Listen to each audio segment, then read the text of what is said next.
So the Chronicles event is in full swing. As of this recording, it's on the 3rd challenge, the 5th day, I think. There are about 20 more days to go, and I thought I would explain my strategy on how to complete these tasks. So hit that subscribe button, let's go. The way I start out most of these is in tank RB. I find the tank challenges to be harder. They actually are harder, you have to do more in these challenges.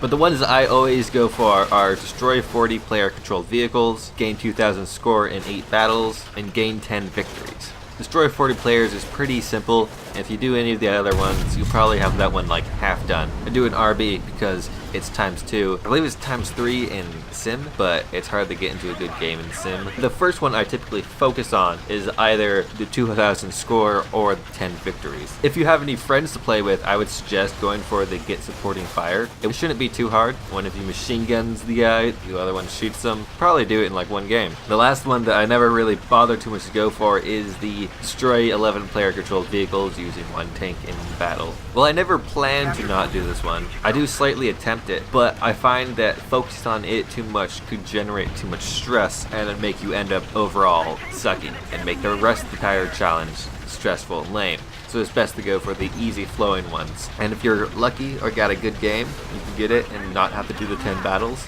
For gain 2,000 score, it's actually really simple. You only have to do it 4 times in RB, 8 times in arcade. But what you do in RB is you play a tank a little while, get enough spawn points to get in a plane, and here's the great thing is anything you do in that plane, like if you get any kills or anything, they count towards the airplane challenge. For example, I got 3 kills while in a plane. Blammo, I got the destroy 11 player controlled vehicles for planes. If you were in tank RB and you were in a plane and have the 2,000 score and end the game in a plane, it will count towards the plane challenge, not the tank challenge. You have to remember the J out once you have 2,000 score and respawn in a tank. For some reason, planes get score a whole lot faster than tanks, and they haven't bothered to fix this. It's not that big of a deal because the score itself doesn't really do much. A tip if you don't have quite 2,000 score yet and there's nothing to shoot at, there's always enemy tanks that you can shoot at, and you get a little bit of score for every time you hit something. Also, you get points for when you are hit.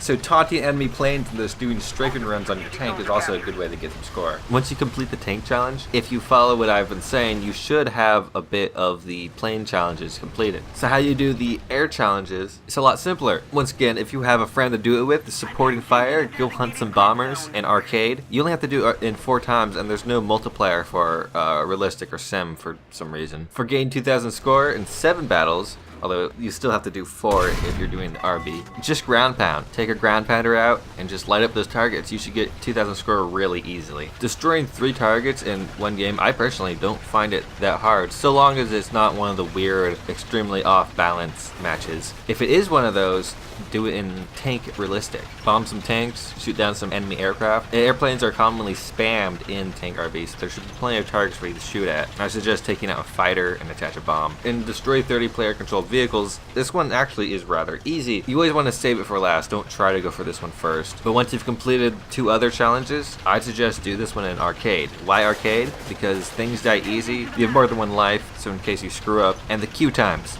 A lot shorter because it's not 2 teams and half the people want to play Germany for some reason. It's just everyone against everyone, so there's shorter queue times.